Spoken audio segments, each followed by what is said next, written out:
Bienvenidos una vez más al estudio de las 28 creencias de los adventistas del séptimo día. En este momento vamos a estudiar la creencia número 4, titulada Dios el Hijo. Los voy a invitar para que inclinemos las cabezas para orar. Vamos a orar. Nuestro Dios y nuestro Padre, santificado y glorificado sea tu nombre en esta hora.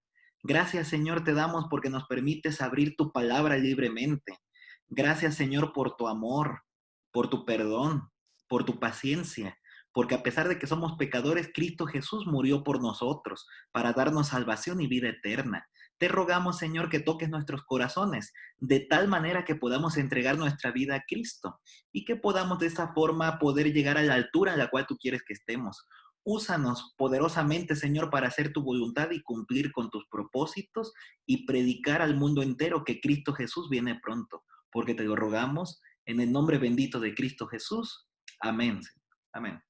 Como acabamos de mencionar, vamos entonces a estudiar la creencia número 4 titulada Dios el Hijo. Eh, Cuando nosotros estudiamos las Sagradas Escrituras en Génesis capítulo 3, nosotros encontramos rápidamente allí que el ser humano cayó en pecado, que tan pronto como Adán y Eva cayeron en pecado y hubo algunas consecuencias a raíz de ello, Dios, sin embargo, les dejó una esperanza, les dio una promesa, de tal forma que Dios prometió que pondría una enemistad sobrenatural entre la serpiente y su simiente y la mujer y su simiente. De tal manera que esa declaración de Génesis capítulo 3, versículo 15, nos demuestra que la simiente de la serpiente se refiere tanto a Satanás como a sus seguidores, mientras que la simiente de la mujer simboliza al pueblo de Dios y al mismo tiempo al Salvador del mundo. El plan que Dios desarrolló para rescatar a los que se apartaban de su omnisapiente consejo, demuestra su amor en forma convincente. Este plan, que en la escritura bíblica se le conoce como el plan de salvación, estima o ya había prefijado que su Hijo, Cristo Jesús, había sido destinado ya desde antes de la fundación del mundo para que fuese el sacrificio por el pecado y la esperanza de la raza humana. De tal manera que ya estaba especificado aún antes de que el mundo cayera en pecado, que Cristo Jesús iba a venir a morir en nuestro lugar, en nuestro mundo. Después de la entrada del pecado, Dios instituyó un sistema en el que daba luz acerca de lo que el Mesías en un tiempo futuro realizaría. Y esto tiene que ver con la institución de sacrificios de animales para ilustrar pues la misión del Salvador venidero. Lo podemos ver desde Génesis capítulo 4, cuando tanto Abel como Caín trajeron una ofrenda a Dios. Este sistema simbólico dramatizaba la manera en que Dios el Hijo habría de eliminar el pecado. En el Antiguo Testamento era a través de animales perfectos, sin mancha, porque representaban al Mesías. En el Nuevo Testamento, San Juan capítulo 1, versículo 29, nos demuestra que el Hijo de Dios, que Jesucristo, el Mesías, el Salvador del mundo, es el Cordero de Dios que quita el pecado del mundo.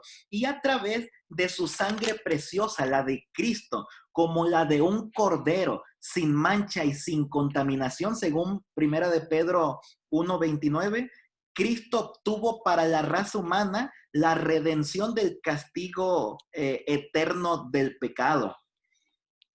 Como habíamos dicho hace un momento, desde que el pecado entró en el mundo, Dios prometió que el Salvador, el Mesías, el ungido, surgiría, número uno, del linaje de Abraham. Nosotros podemos encontrar ahí en Génesis 22:18, en tu simiente serán benditas todas las naciones de la tierra. Y nosotros encontramos en el Nuevo Testamento que el apóstol Pablo en Gálatas 3:16 nos menciona que esa simiente se cumplió en Cristo.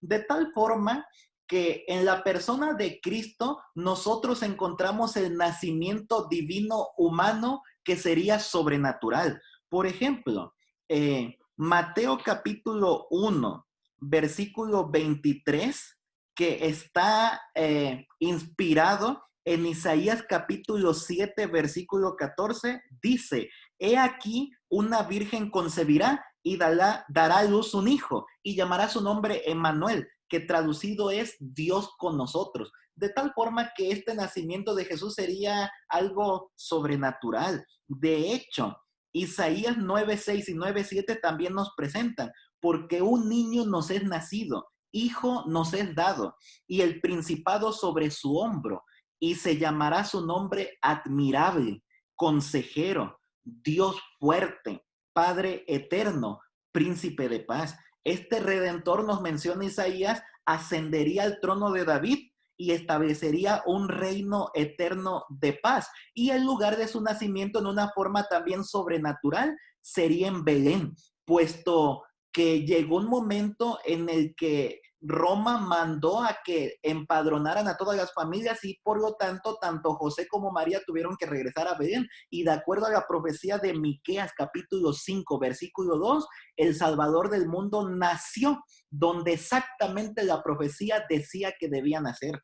El inocente Salvador, sin embargo, lamentablemente sufriría inmensamente por los pecados. Nos dice la escritura bíblica que el Mesías sufriría rechazo. Lo considerarían como raíz de tierra seca, que no habría en él parecer ni hermosura, sin atractivo para que nadie lo deseara. Isaías 53, 2 al 4. Saben que más adelante en el Nuevo Testamento nosotros encontramos, bueno, desde el Antiguo Testamento de hecho, encontramos que ya estaba predicho lo que iba a suceder. Miren, uno de sus amigos lo traicionaría, dice Salmos 41:9, por 30 piezas de plata, Zacarías 11:12. Durante su juicio lo escupirían y lo azotarían, Isaías 56. Los que lo estuvieran ejecutando echarían suertes por sus ropas, Salmos 22:18. Ninguno de sus huesos, en cambio, sin embargo, sería quebrado, Salmos 34:20. Pero finalmente su costado sí sería traspasado, Zacarías 12:10.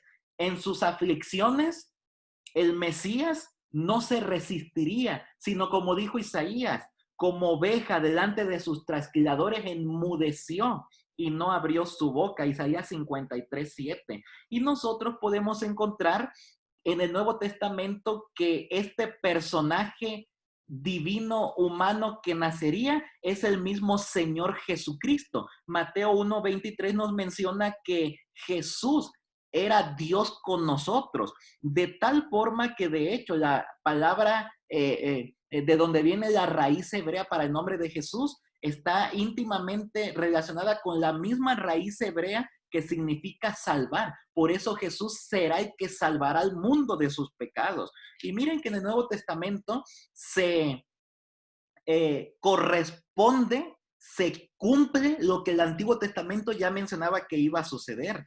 Hacia el final de los 3 años y medio del ministerio del Señor Jesucristo, Judas Iscariote, uno de sus amigos, un discípulo, lo traicionó. Juan 13:18, por 30 piezas de plata, Mateo 26:14 y 15. Sin embargo, en vez de resistirse, Cristo reprendió únicamente a sus discípulos por tratar de defenderlo. San Juan 18:4 al 11. A pesar de que era inocente de cualquier crimen, en menos de 24 horas después de que fue arrestado, ya había sido escupido, azotado, juzgado, condenado a muerte y crucificado. Mateo 26:67, por ejemplo. Los soldados echaron suerte sobre sus ropas, como estaba escrito. Juan 19:23 y 24. Durante su crucifixión ninguno de sus huesos fue quebrado. Juan 19:32, 33 y 36. Y después de que murió, finalmente los soldados atravesaron en un costado de Jesús con su lanza.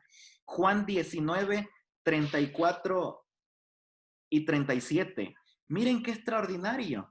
La misma escritura bíblica ya predecía que Jesús iba a venir a este mundo a sufrir y a morir en nuestro lugar. El tiempo de su ministerio y muerte. Más de 5 siglos antes, por medio del profeta Daniel, Dios ya había predicho el tiempo exacto del comienzo del ministerio de Cristo, así también como de su muerte. Nosotros podemos encontrar, por ejemplo, que el profeta Daniel, en Daniel capítulo 9, versículos 24 al 27, presenta lo que se conoce como la profecía de las 70 semanas. Y es interesante mencionar que en esta profecía de las 70 semanas, un punto importante es que en profecía un día equivale a un año. Por lo tanto, esta profecía de 70 semanas, 70 por 7, equivale a una profecía de 490 años. Ahí se nos menciona que pasarían los primeros 7 semanas y también las 62 semanas, haciendo un total de 69 semanas. De tal manera que al hacer ese total de 69 semanas, se contarían 483 años. La misma profecía en Daniel nos menciona que la orden del decreto, que esto aparece en el año séptimo del rey persa Artajerjes, que corresponde al año también 457 antes de Cristo. Esto lo podemos encontrar en Esdras capítulo 7. Según la profecía, el Mesías príncipe aparecería 69 años, semanas de años después de ese decreto. Es decir, al 457 únicamente le sumamos 483 años después, lo que nos lleva hasta el otoño del año 27 de la era cristiana, que fue exactamente el año en el que Jesús fue bautizado y comenzó su ministerio público. Más adelante la profecía en Daniel nos dice que en la última semana, a la mitad de la semana, el Mesías tendría que morir. Y miren que a la mitad de la 70ª semana, es decir, en la primavera del año 31 de nuestra era, exactamente 3 años y medio después del bautismo de Cristo, el Mesías ocasionó el fin del sistema de los sacrificios al entregar su propia vida. En ese momento, el Evangelio según San Mateo registra que exactamente cuando Cristo Jesús está muriendo en la cruz del Calvario, además de que hubo un terremoto en ese momento, dice la escritura bíblica en Mateo 27:51, que el velo del templo, la cortina del templo se rasgó de arriba abajo en forma sobrenatural, dando a entender con eso que el ministerio de sacrificios de animales del Antiguo Testamento había quedado finalizado. Ya no tendría ningún poder, ningún significado, porque el sacrificio supremo estaba siendo realizado, la misma muerte del Señor Jesucristo. Todas las ofrendas y los sacrificios habían apuntado hacia el sacrificio perfectamente suficiente del Mesías. Cuando Jesucristo, el verdadero Cordero de Dios, fue sacrificado en el Calvario como rescate por nuestros pecados, el tipo se encontró con el antitipo y la sombra se fundió en la realidad. Los servicios del santuario terrenal no volverían a ser ya más necesarios. ¡Qué extraordinario! ¡Qué extraordinario! Pero saben que la escritura bíblica no únicamente nos habla acerca de la vida y ministerio del Señor Jesucristo, sino que inclusive hasta nos menciona el momento de su muerte, como lo hemos visto, pero también el momento de su resurrección. San Juan capítulo 11, versículos 25 y 26, en los mismos labios de Jesús dice: yo soy, hablando Jesús, la resurrección y la vida. El que cree en mí, aunque esté muerto, vivirá. Y todo aquel que vive y cree en mí, no morirá eternamente. Es por eso que después de su resurrección, Jesús proclamó: no temas, yo soy el primero y el último, y el que vivo y estuve muerto. Mas he aquí que vivo por los siglos de los siglos. Amén. Y tengo las llaves tanto de la muerte como del abismo. Apocalipsis capítulo 1, versículos 17 y 18. Ahora pasemos al punto de las dos naturalezas de Jesucristo. Cuando Juan dijo, y aquel verbo fue hecho carne y habitó entre nosotros, expresó una profunda verdad. Miren que a esta parte, lo que conocemos como la encarnación de Dios en el Hijo, en el Señor Jesucristo, lo conocemos como un misterio. Primera de Timoteo 3:16 lo menciona como el misterio de la piedad. Nosotros no sabemos cómo llegó a ser eso posible, pero sucedió. El creador de los mundos, en quien se manifestó la plenitud de la deidad, se convirtió en el niño impotente del pesebre. Miren qué pensamiento tan poderoso.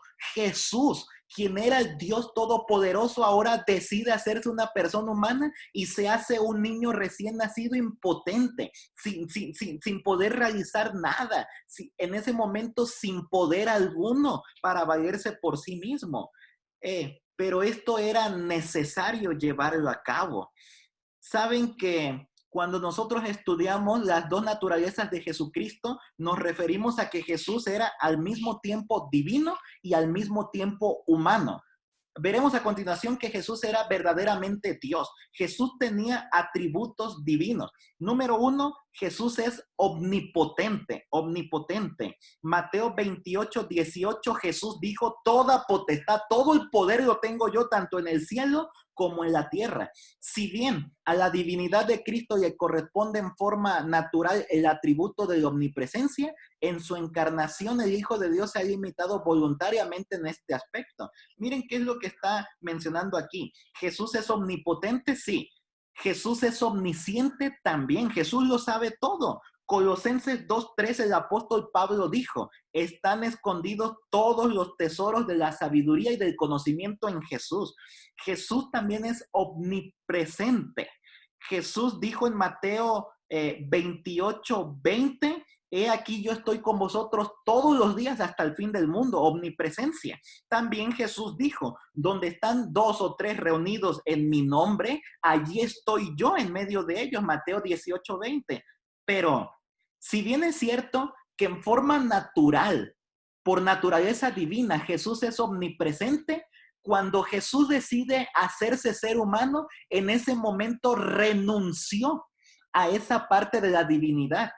De tal manera que a partir de su encarnación, Jesús ya no puede estar omnipresente en todas partes. Lo está, sí, a través de la persona del Espíritu Santo. Como vemos más adelante en San Juan 14, 16 y 18. También la escritura bíblica nos demuestra que Jesús es inmutable, Jesús no cambia. Hebreos 13:8 nos menciona que Jesucristo es el mismo ayer, hoy y por los siglos. También la escritura bíblica nos menciona que Jesús es santo, santo. La santidad es parte de la naturaleza de Jesús.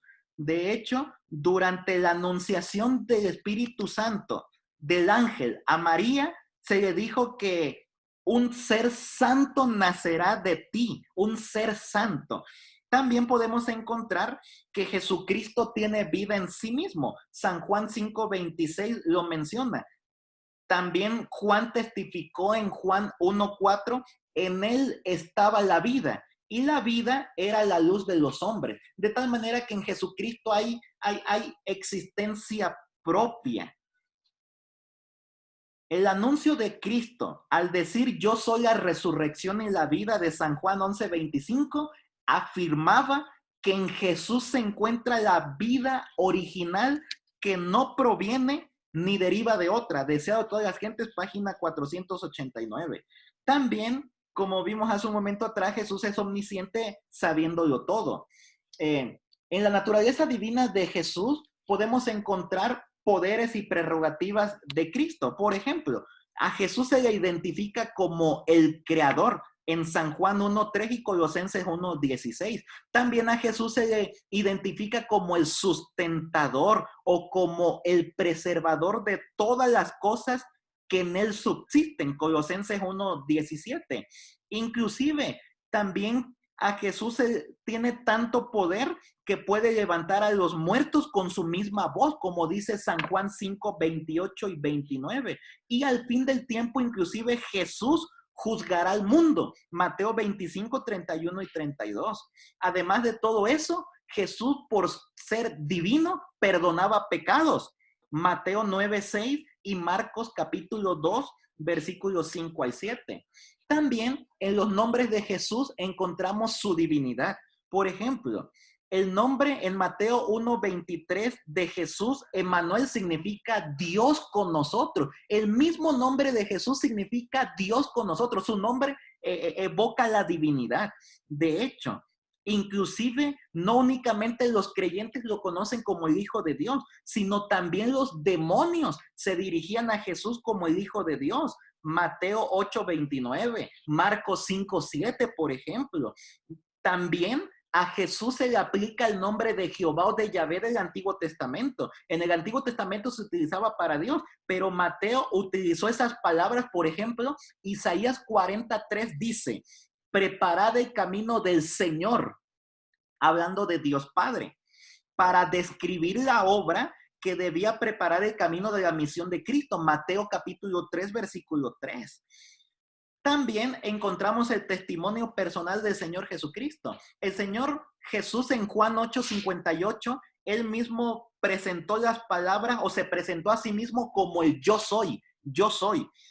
El Dios del Antiguo Testamento, en Éxodo, encontramos que se presentaba como yo soy el que soy. De esta manera Jesús, al mencionarse a sí mismo como yo soy, estaba diciendo que él mismo es Dios en la persona de Jesús. También en este mismo momento podemos encontrar que Jesús mismo afirmó su igualdad con el Padre. Miren, una de las maneras en las que Jesús aplica su igualdad con el Padre tiene que ver en la fórmula bautismal: bautizados en el nombre del Padre, Hijo y Espíritu Santo. La fórmula bautismal equipara a los tres en el mismo apartado, los hace iguales a los tres.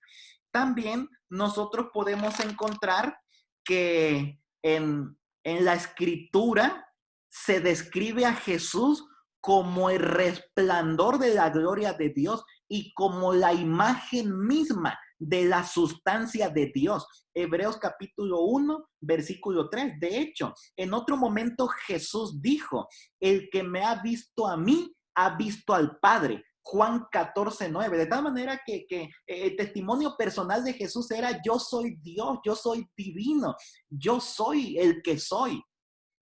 También a Jesús es interesante mencionar que se lo adora como si fuera Dios. En otro momento podemos encontrar que algunos profetas como Juan, del discípulo amado de Jesús, en el libro de Apocalipsis, capítulo 19, podemos encontrar a Daniel en repetidas ocasiones en su libro también, que cuando se inclinaban ante seres celestiales, ángeles, los ángeles los levantaban: no, porque yo soy consiervo tuyo y de tu Señor. Pero cuando ante Jesús se doblaban las rodillas, Jesús no decía nada. Por ejemplo, en Mateo capítulo 28, versículo 17, nos menciona que los seguidores de Jesús lo adoraron, pero algunos dudaban. Inclusive dice allí, pero dudaban de que fuera Jesús resucitado, no dudaban de su adoración, lo estaban adorando y Jesús no se los impedía. De hecho, Filipenses capítulo 2, versículos 10 y 11 también dice que en el nombre de Jesús se doble toda rodilla y que toda lengua confiese que Jesucristo es el Señor. De tal manera que Jesús tiene prerrogativas divinas, pero además de que Jesús era completamente divino, también era completamente humano.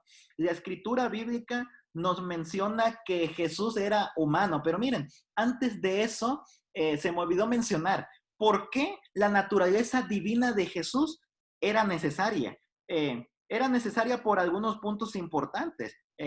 Por ejemplo, era necesaria porque a través de ello, a través de su gloria, a través de quien ha visto a Jesús y ha visto al Padre, podemos acceder nosotros a la salvación. Era necesaria también su divinidad para que el amante Salvador enviado por el Padre pudiera sanar, restaurar y perdonar pecados. Sin embargo, aunque la naturaleza divina de Jesús era importante, es importante aún más mencionar que Jesús nunca realizó un milagro para ahorrarse las dificultades y sufrimientos personales que otras personas experimentarían si tuvieran que pasar por algunas circunstancias similares. De tal manera que Jesús nunca utilizó su poder divino para poderse dar ventajas en el mundo terrenal siendo humano. Y ahorita vamos para allá. Jesús era verdaderamente hombre. La Biblia testifica que además de su naturaleza divina, Cristo posee una naturaleza humana. Y miren que primera de Juan capítulo 4, versículos 2 y 3, nos presenta que la aceptación de esta enseñanza es crucial, crucial. Allí el apóstol Juan dice, todo aquel que confiese que Jesucristo ha venido en carne es de Dios. Y todo aquel que no lo hace no es de Dios. Así que, por un lado, nosotros reconocemos que Jesús es completamente divino, pero por otro lado, también reconocemos que Jesús es completamente humano. Y nosotros podemos encontrar eso en diferentes aspectos de su vida. Número uno, en su nacimiento humano. Juan 1:14 dice, aquel verbo fue hecho carne y habitó entre nosotros, fue hecho carne. Esa palabra carne significa en ese texto bíblico naturaleza humana, que la naturaleza humana no es otra cosa sino una naturaleza inferior, un poco inferior a la naturaleza celestial de Cristo. De tal forma que el Señor Jesús, al venir a este mundo, tomó la forma de siervo, hecho semejante a los hombres, y estando en la condición de hombre, se humilló a sí mismo, haciéndose obediente hasta la muerte y muerte de cruz. Esto lo menciona Filipenses capítulo 2, versículos 7 y 8. Como dijimos antes, esto de la encarnación del nacimiento de Jesús es el misterio de la piedad. Sin embargo, también encontramos que Jesús era verdaderamente hombre en su desarrollo. Jesús estuvo también sujeto como cualquier otro ser humano a las leyes de desarrollo humano, es decir, nació como bebé y tuvo que ir creciendo y cruzando por las diferentes etapas de su vida, niñez, adolescencia, juventud, adultez, pasar por todas las etapas. El registro bíblico nos dice que el niño Jesús crecía y se fortalecía y se llenaba de sabiduría. Lucas capítulo 2, versículos 40 y también el versículo 52. También se nos menciona que el niño Jesús a la edad de 12 años, ya en su adolescencia, dio por primera vez evidencia de que ya comprendía cuál era su misión divina. Esto lo encontramos en Lucas 2, 46 al 49. De hecho, durante toda su niñez, Jesús estuvo sujeto a sus padres. Lo podemos encontrar en Lucas 2:51. Así que el desarrollo del niño Jesús nos da evidencia de que Jesús era verdaderamente hombre. Número 3, identificado como hombre. La misma escritura bíblica nos presenta que a Jesús se le llamaba varón o se le llamaba hombre. San Juan 1:30 nos presenta que Juan el Bautista y Pedro también se referían a Jesús como varón. Hechos 2:22 y Juan 1:30. También Pablo, en algunos momentos, en formas reiteradas, repetitivas, llegó a mencionar, por ejemplo, en una ocasión de ellas, porque hay un solo mediador entre Dios y los hombres, Jesucristo hombre. Primera de Timoteo 2:5. De tal manera que la misma escritura bíblica nos identifica a Jesús como hombre. De hecho, la designación favorita de Jesús era aquella frase hijo de hombre. Y esta frase aparece 77 veces en el Nuevo Testamento. Por ejemplo, podemos ver Mateo 8:20, Mateo 26:2. El título hijo de Dios enfoca nuestra atención con los miembros de la deidad, pero el título hijo del hombre hace énfasis en su solidaridad, hace énfasis en que Jesús es uno más de la raza humana por medio de su encarnación. Y finalmente también Jesús es verdaderamente hombre por sus características. Dice la escritura que Dios hizo al hombre un poco menor que los ángeles, Salmos 8:5. Y en forma similar, la escritura bíblica nos presenta a Jesús como aquel que fue hecho un poco menor que los ángeles. Esto lo presenta Hebreos capítulo 2, versículo 9. De tal manera que su naturaleza humana fue creada y no poseía poderes sobrehumanos. Naturaleza humana, no estamos hablando de la divina. Naturaleza humana fue creada y Jesús no tenía allí, no contaba con poderes divinos. No porque no los tuviera, los seguía teniendo, sino porque él mismo decidía no llevarlos a cabo. Ahorita vamos para allá. De tal manera que miren, Cristo debía ser verdaderamente humano. Esto era parte de la misión de Cristo. Y es por eso que Jesús tuvo que hacerse humano para podernos dar a nosotros salvación. La naturaleza humana de Jesús contenía las mismas características que nosotros. ¿En qué sentido? En sentidos físicos, en sentidos mentales. Por ejemplo, Jesús también como nosotros tuvo hambre, tuvo sed, tuvo cansancio, tuvo ansiedad. En su ministerio en favor de la raza humana, Jesús reveló compasión. En algún momento o un par de momentos santa ira, en otros momentos tristeza, también se sintió turbado, triste e inclusive hasta lloró, oró con gemidos y con lágrimas al punto de que en una ocasión parecía que sacaba de su sudor como gotas de sangre. Su vida de oración expresaba su completa dependencia de Dios, de tal manera que Jesús se hace humano para podernos entregar a nosotros las llaves, el camino para poder acceder a la salvación. Si Jesús no se vuelve hombre, no nos enseña cómo esto puede ser posible. Y miren, la extensión de su identificación con la naturaleza humana. Y aquí vamos a entrar a un punto sumamente importante y a veces un poco difícil de entender. Jesús adoptó la naturaleza o lo que Romanos capítulo 8, versículo 3 llama que adopta la naturaleza en semejanza de carne de pecado. Miren qué frase tan más interesante. Jesús tiene la semejanza de carne de pecado. ¿Qué significa esto? Antes de la encarnación, ya lo mencionamos, Jesús era en forma de Dios. Filipenses 2, 6 y 7. Por lo tanto, la naturaleza divina le pertenecía a Jesús desde el comienzo. Esto lo podemos ver en San Juan 1:1, que el verbo es Dios mismo, Dios mismo. Sin embargo, cuando Jesús decide tomar la naturaleza humana, Jesús tiene la naturaleza semejanza de carne de pecado. ¿Qué quiere decir esto? Jesús revistió su divinidad con la humanidad.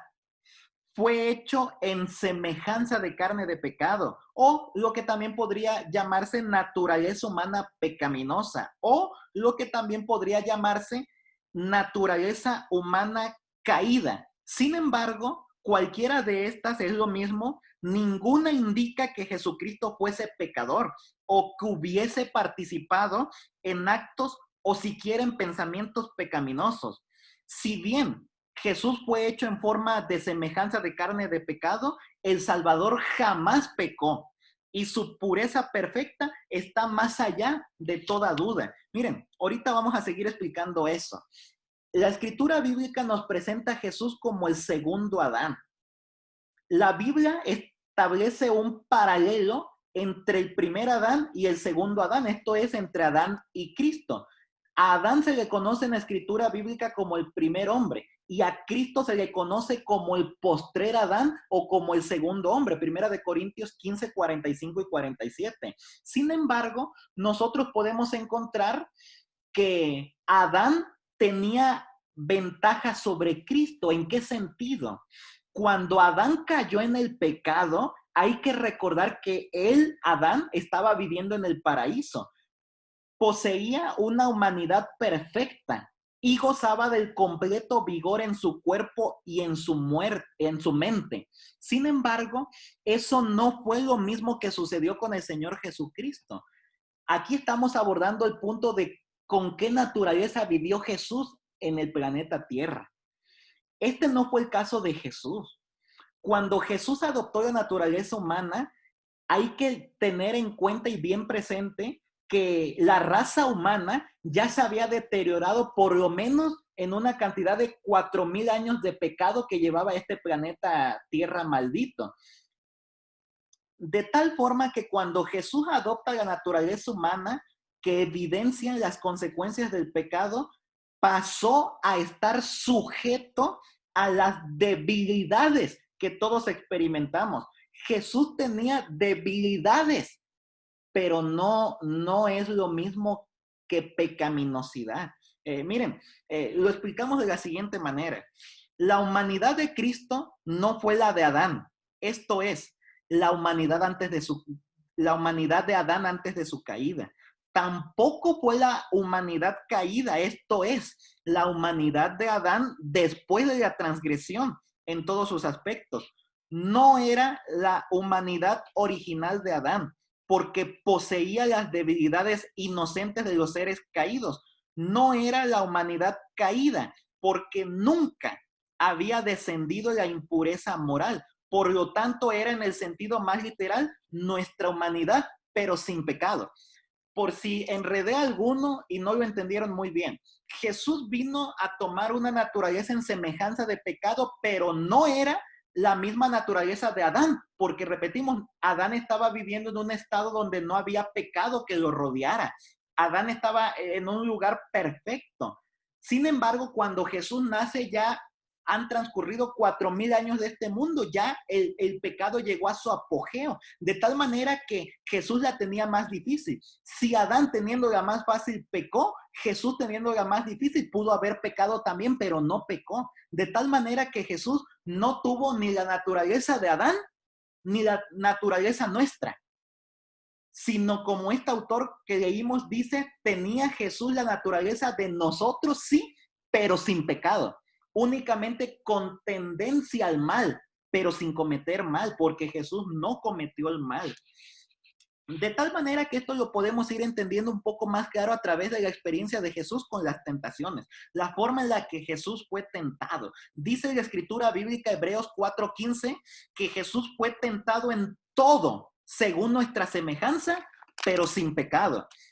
Cuando estudiamos la frase en todo, ¿a qué nos referimos? ¿Esto significa que Jesús fue tentado en todo lo que nosotros somos tentados? No, en cierta manera, porque hay que recordar, por ejemplo, que Jesús ahora, por ejemplo, no puede ser tentado a mirar programas inmorales de televisión, porque no había televisión. Jesús tampoco pudo ser tentado a ignorar el límite de velocidad en alguna carretera, porque no había vehículos con alta velocidad hasta ahora. Entonces, ¿qué significa que Jesús fue tentado en todo, pero sin pecado? El punto básico que sirve de fundamento para todas las tentaciones es que Jesús tuvo la decisión, y esa misma decisión tenemos nosotros hasta el día de hoy, de si vamos a rendir nuestra voluntad a Dios o no la rendiremos a Dios. Así que ese era el punto crucial. En toda la tentación que Jesús tenía, él decidía dar su vida por completo a la voluntad de Dios. Y eso es lo que deberíamos de hacer nosotros también ahora. Miren, debemos reconocer que en última instancia, el hecho de que Cristo pudiese ser tentado en todas las cosas como nosotros y sin embargo mantenerse sin pecado, es un misterio que ha sido dejado sin explicación para nosotros los mortales. Y aquí es donde nosotros deberíamos entender aquella cita en Deuteronomio 29:29 que nos menciona que las cosas reveladas son para nosotros y para nuestros hijos, pero que las cosas secretas pertenecen a Dios. De tal manera que la forma en que Jesús experimentó las tentaciones prueba también que era verdaderamente humano. Jesús padeció todo, pero sin pecado. Y algunos al cuestionarse eso preguntan verdaderamente, a ver, ¿Jesús podía pecar en realidad? Saben que los cristianos difieren en este punto de si Cristo podía pecar o no. Nosotros como adventistas del séptimo día concordamos con aquel escritor Philip Schaff, por ejemplo, que dice, si Cristo hubiera estado provisto de impecabilidad absoluta desde el comienzo, es decir, si le hubiera sido imposible pecar, no podría ser un verdadero hombre, ni nuestro modelo para imitar. Su santidad, en vez de ser su propio acto autoadquirido y mérito inherente, sería un don accidental o externo. En otras palabras, este autor, lo mismo que nosotros como adventistas creemos, es que Jesús podía pecar, sí. Si Jesús no pudiera pecar, si Jesús hubiera sido impecable, de impecabilidad absoluta, eso significa que Jesús no hubiera sido 100% humano. Y Jesús sí podía pecar, pero no pecó, se mantuvo al margen, tentado en todo, pero sin pecado. Es evidente que la naturaleza divina de Jesús era santa, pero ¿qué podemos decir de su naturaleza humana? Saben que la Biblia describe la humanidad de Jesús también llamándola santa. Desde su nacimiento, ya lo vimos, Mateo 1:20, se menciona el ser santo que nacerá. Lucas 1:35 lo vuelve a describir. Jesús pues tomó la naturaleza del hombre en su estado caído, llevando las consecuencias del pecado, pero por ninguna manera llevaba su pecaminosidad. Jesús era uno con la raza humana, excepto en el pecado. La unión de las dos naturalezas. La persona de Jesucristo tiene dos naturalezas, ya lo hemos dicho, divina y humana. Es el Dios hombre, pero es importante notar que al realizarse la encarnación fue el eterno Hijo de Dios que se hizo ser humano, no al revés. No es que un ser humano llegó a ser Dios, como alguna iglesia por allí lo predica. Eso no lo creemos como adventistas del séptimo día. Creemos que Jesús, quien era el Hijo eterno de Dios, es el que se hizo ser humano. Esta es una verdad importante que debemos tener sumamente presente. La necesidad de que Cristo tomara la naturaleza humana es por algunos puntos importantes. Número uno, ¿por qué tomó la naturaleza humana? Para ser el sumo sacerdote de la raza humana. Era necesario que Jesús fuera nuestro sumo sacerdote para darnos salvación. Número dos, para salvar a uno de los más degradados por el pecado, con el fin de alcanzar a todos los individuos donde ellos están. Número tres, para dar su vida por los pecados del mundo. Ya lo había dicho Mateo 1:21, porque Jesús va a ser el que salvará al mundo de sus pecados. Como ser humano, Jesús gustó la muerte por todos nosotros, Hebreos 2:9. Número 4, para que Jesús mismo pudiera ser nuestro ejemplo de que lo divino tiene que unirse con lo humano para poder tener victoria. Jesús tenía victoria sobre el pecado, sobre las tentaciones, sobre todo, no porque aplicara su divinidad, sino porque en su humanidad pasaba mucho tiempo con Dios Padre y de esa manera también lo divino se unía con lo humano y podía obtener la victoria. De tal manera que aunque Cristo padeció por nosotros, nos dejó ejemplo para que sigamos sus pisadas. Primera de Pedro 2:21. Vamos a ir ya aterrizando, terminando, la unión de las dos naturalezas.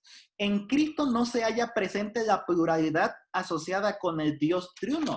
Es decir, en la persona de Jesús podemos encontrar que no están las tres personas allí. No, se hace diferenciación, como lo vimos en otra creencia. En la misma creación se hace diferencia entre los tres. Se encuentra Dios, Génesis 1:1, el Espíritu Santo, Génesis 1:2, y también se presenta Cristo creando, San Juan 1:1-3 y Colosenses 1:16. En la cruz del Calvario encontramos también a los tres haciendo diferencia. El Espíritu Santo otorgándole poder a Cristo para poder, dada la redundancia, salir victorioso en ese momento de prueba. Dios Padre desde arriba, Jesús diciendo, Dios mío, ¿por qué me has desamparado? Lo mismo sucede en el bautismo de Jesús. Jesús bautizándose, el Padre desde los cielos diciendo, este es mi Hijo amado en el cual tengo contentamiento, el Espíritu Santo descendiendo del cielo. De tal manera que en Cristo no está presente la pluralidad. La encarnación nos dejó ver que los textos que hablan de la naturaleza divina, la naturaleza humana, nos presentan a Jesús como una sola persona. En su encarnación, Cristo no dejó de ser Dios, ni se vio reducida su divinidad al nivel de la humanidad. Cristo siguió manteniendo su naturaleza divina. Y miren, esto lo podemos explicar de la siguiente manera. Jesús, al hacerse humano, no renuncia a su naturaleza divina, únicamente vela su naturaleza divina. Es como si un presidente un día se quitara el traje de presidente de la República Mexicana y de pronto se pusiera un traje con la que las personas de gobierno están trabajando barriendo las calles. no significa que dejó de ser presidente, únicamente se puso otras vestiduras de una persona que barre las calles, pero sigue siendo el presidente de la República. Lo mismo sucede con Jesús, sigue siendo Dios, pero únicamente se revistió de la naturaleza humana. Y esto, como ya lo dijimos, lo tuvo que hacer para podernos dar a nosotros salvación y vida eterna. En la crucifixión fue su naturaleza humana la que murió y no su divinidad, pues habría sido imposible que eso sucediera. La única parte de Jesús que puede morir es su naturaleza humana. Su naturaleza divina no puede morir, no puede morir. Finalmente, encontramos los oficios de profeta, sacerdote y rey. Miren que estos oficios eran exclusivos y requerían en general inclusive un servicio de consagración por medio de la unción, como lo vemos en esas citas bíblicas que están allí especificadas. Es importante mencionar que el Mesías venidero, el ungido, según apuntaban a él las profecías, debía cumplir también estos mismos 3 cargos. Miren, número 1, Cristo como profeta. Dios reveló a Moisés el cargo profético de Cristo. En Deuteronomio 18:18 dice, profeta les levantaré de en medio de ti y de tus hermanos como tú, y pondré mis palabras en su boca, y él les hablará todo lo que yo les mandaré. Miren qué interesante. De tal manera que Dios ya había revelado a Moisés desde el Antiguo Testamento la calidad de Cristo, del Mesías, como profeta. A través de él hablaré todo lo que yo les quiera mandar. También Jesús mismo se describió a sí mismo como profeta. Esto aparece en Lucas 13:33. También Jesús mismo se proclamó con autoridad profética en Mateo 7:29. En lo tocante a los principios de reino, Mateo 5 al capítulo 7, y también Jesús reveló el futuro, Mateo capítulo 24. Estas son características de un profeta. Antes de su encarnación, Cristo llenó a los escritores bíblicos de su espíritu y les dio profecías relativas a sus sufrimientos y las glorias inclusive que habrían de venir. Qué interesante es, pues, que Jesús mismo estaba llevando a cabo esta labor de profeta, de profeta. Al mismo tiempo, Cristo funge como sacerdote. En su primera etapa, Jesús funge como un sacerdote terrenal o terrestre. Así pues, durante su ministerio terrenal, Cristo cumplió ambas fases. Y miren, nosotros podemos encontrar tanto en el Antiguo como en el Nuevo Testamento, el sacerdocio terrenal de Cristo. Nosotros podemos encontrar que en el Antiguo Testamento, una de las tareas del sacerdote consistía en reconciliar con Dios a los penitentes, a los creyentes, a los que habían cometido errores y pecados, por medio de lo que se conocía como el sistema de sacrificios, el cual representaba la provisión de una expiación por el pecado. ¿Qué queremos decir con esto? A través del Antiguo Testamento, del sistema de sacrificios, el sacerdote reconciliaba al pueblo con Dios. Esa es la misma labor que Jesús hace hasta el día de hoy inclusive. Al mismo tiempo que Jesús es un sacerdote reconciliando al pueblo, nosotros podemos encontrar que Jesús mismo cumplió la parte de ser la ofrenda. En el Antiguo Testamento dijimos ya, el animal moría porque representaba al Mesías, en este caso al Señor Jesucristo. De tal forma que Jesús funge las funciones tanto de sacerdote como de ofrenda al mismo tiempo. Su muerte en la cruz fue parte de su obra sacerdotal. Después de su sacrificio en el Gólgota, su intercesión sacerdotal se centró ya en el santuario celestial. De tal manera que después de que Jesús terminara sus ministerios terrestres, comenzó el ministerio del sacerdocio celestial. El ministerio sacerdotal que Jesús comenzó en este mundo no tuvo cumplimiento completo, sino que Jesús tuvo que continuar con ese ministerio en el santuario celestial.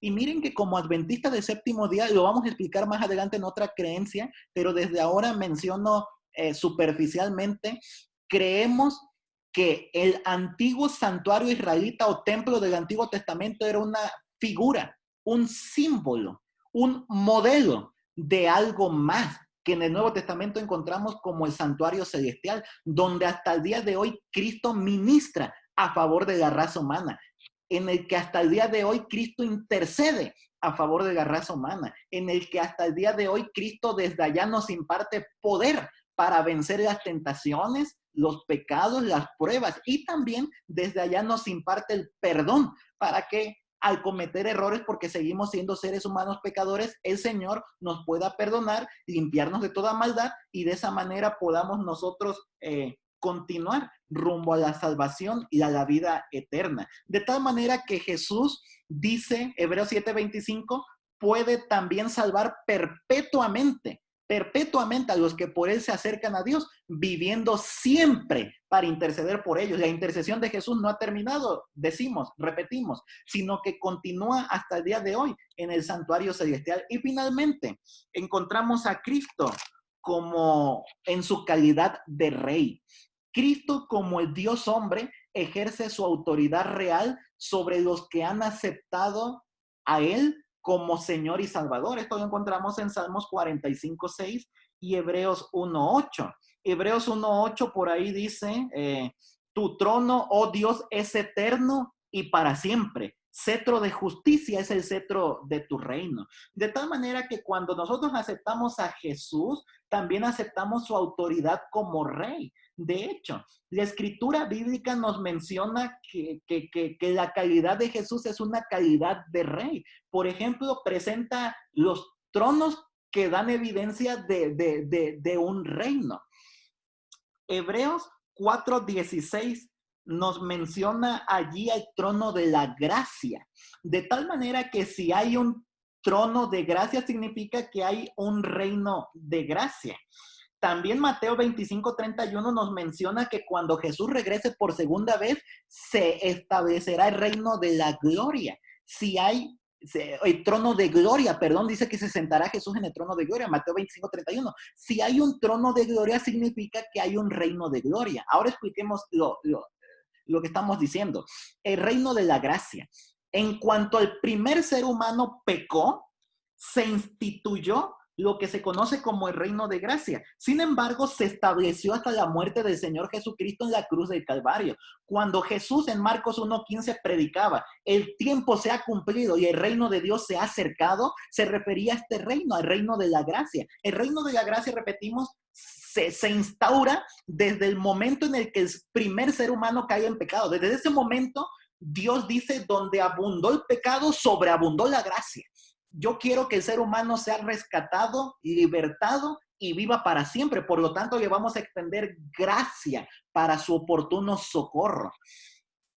Y esto, dijimos, ya fue establecido en su muerte. El reino de la gloria. Saben que en el momento de la transfiguración, en el que el Señor Jesús está a punto ya de ir a la cruz, a la muerte, se nos menciona allí que se aparecieron dos personajes a Jesús, tanto Moisés como Elías. De tal manera que estos dos personajes estaban evocando a unos grupos de personas para el tiempo del fin. Moisés se refería a aquellas personas que pasarán por la muerte pero resucitarán. Elías, en cambio, se refiere a aquel grupo de personas que estarán vivos en la venida de Jesús. En el monte, pues, de la transfiguración, se representó el reino de gloria. El reino de gloria, dice Mateo 25:31, será establecido en medio de acontecimientos cataclísmicos cuando vuelva Cristo. Es por eso que el reino de la gloria será establecido en este mundo hasta cuando Jesús venga en su segunda venida y ultimadamente al fin del milenio, cuando la nueva Jerusalén descenderá del cielo. Si nosotros aceptamos a Jesucristo como nuestro Salvador, podemos convertirnos hoy en ciudadanos de su reino de gracia, teniendo gracia para el oportuno socorro y al mismo tiempo participar del reino de la gloria cuando Jesucristo regrese por segunda vez. La vida que Cristo ofrece hoy no es una existencia llena de fracasos y de esperanzas y sueños esparcidos aquí y allá, no, sino que la vida que Cristo ofrece hoy es una vida de crecimiento, una vida de un viaje lleno de éxitos, de triunfos, y todo esto en compañía de nuestro Salvador.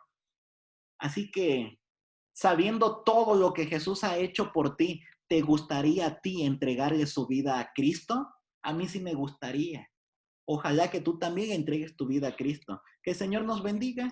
Vamos a terminar con esta estudio de la cuarta creencia y los voy a invitar para que oremos. Nuestro Dios y nuestro Padre, santificado sea tu nombre. Gracias, Señor, por la persona de Cristo. Gracias porque estuvo dispuesto y ustedes en su núcleo de la deidad tomaron la decisión de que fuera Él quien viniera a nuestro mundo a morir por nosotros.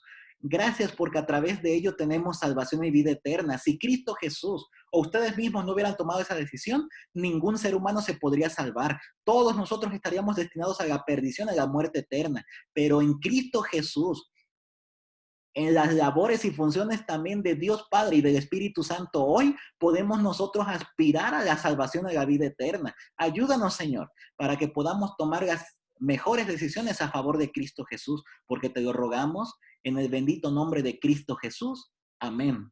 Amén. Que el Señor les bendiga. Nos vemos para el próximo estudio.